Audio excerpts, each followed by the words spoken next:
This man was a bona fide scrub. He can't play. Darkest place I've ever been in. You know what I mean? At one point in time, I thought about committing suicide. You know what I mean? Underestimated mental health, honestly. I had anxiety, a little bit of depression, just being locked in here, and you know, I just wasn't there. I checked out. These niggas gave up on me. Maybe I could have did more, but it didn't happen. I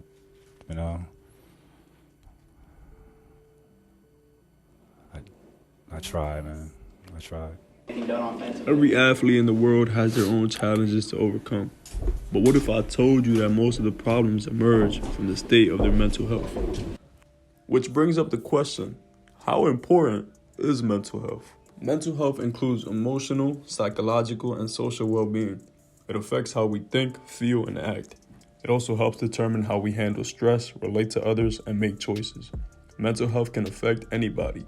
And now we will take a deeper dive in looking at when an athlete's mental health is at jeopardy. How can John Wall, a perennial all-star and former superstar point guard for the Washington Wizards, possibly be thinking about suicide? Well, when we look back at it, he did go through a lot. Wall, who was a 5-time All-Star, would agree to sign a 4-year Supermax contract in July of 2017, as things were looking good in D.C. But 2 years later, Wall would suffer a devastating injury, a torn Achilles, which would sideline him for a whole year, having to rehab his injury. As a person who has had surgery on an injury, I can relate to John Wall, as not only the body has to recover from the injury, but the state of your mind has to recover, as you ask yourself, will I be able to come back from this? It really is a mental challenge. Things only went downhill from here, as John Wall would lose his mom to cancer that same year and his grandmother passing away a year later, while all of this was in the midst of COVID. And when John Wall would finally step back on the court, the team he called home would trade him away unexpectedly to the Houston Rockets. And in Houston, he would never quite be the same player, dealing with nagging injuries and not getting along with the coaching staff and wanted to be traded. Wall would get traded to the Clippers and looked happy to play basketball again, but things wouldn't go as good as planned, putting up 11.4 points per game and getting traded and released, and hasn't been on the NBA roster since. John Wall is trying his best to still be that player he once was, and is actively trying to get on the NBA roster. He praises his kids for the reason that he is standing here today, and is now stronger than ever mentally, and realized that he needed those roadblocks to figure out who he was as a person and who was really down for him. It ain't ringing. So you find out who's really there for you. That's why I say loyalty is love. Don't tell me you love me, show me loyalty. Now let's take a deeper look at the MSMC campus and see how these athletes think about their mental health. How important is mental health as a student athlete? As a student athlete, I feel like mental health is very important, as we have very tight schedules and we have a lot of classes. So taking care of everything and making sure you take care of yourself first to then take care of everything in and outside the field is very important. Mental health affect you as an athlete? I feel that mental health affects me as an athlete because depending on how I'm feeling affects my gameplay, vice versa. You know, if I'm playing good, you know, I'll be feeling good off the court and on the court. And before I'm playing, if I have a good mindset, my mind's right, I'll be playing good. And if it's bad, you know, I'll have a bad game. And you know, it really goes off of that. To a shooting slump, my mental health is going to be affected in a negative way. And I'm not going to be able to be confident during school. I'm just not going to want to do anything, and that's just how it is. And my mental health can be positive too. If I'm having a good shooting day, then I'm going to be happy.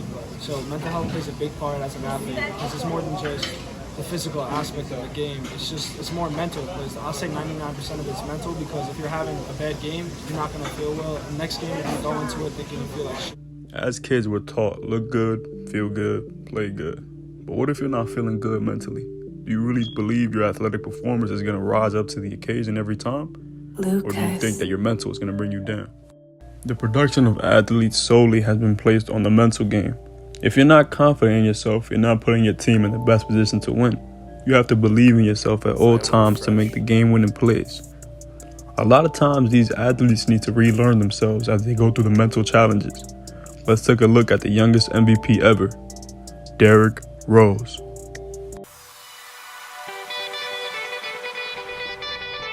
Lay. Sir. Yeah. Yeah. is in the building, nigga.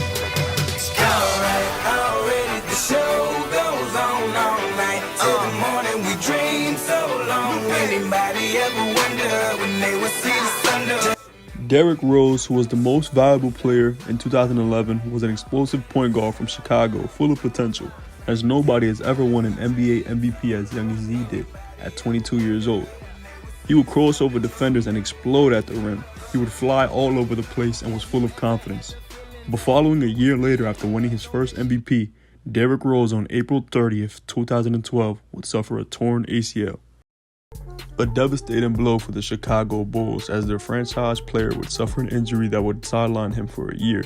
But for Derrick, he had no idea what the injury meant for his mental health and career going forward. As for Derrick Rose, since the year he tore his ACL, he was never the same. He began to deal with other nagging injuries and hasn't regained MVP form, not being as quick or explosive.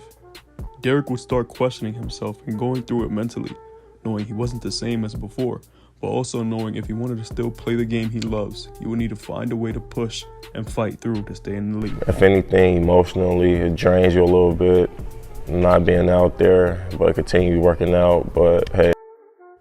Although Derrick Rose has been through a lot, he has fought through emotionally and mentally to be where he is at today. Many athletes would not be able to withstand the mental pain and mental challenges like the way Derrick has through these injuries.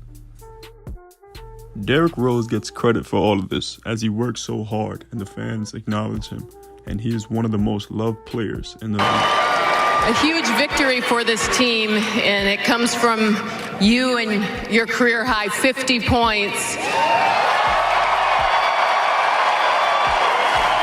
What does it mean to you, Derrick? Man, everything, man. I worked my ass off, bro.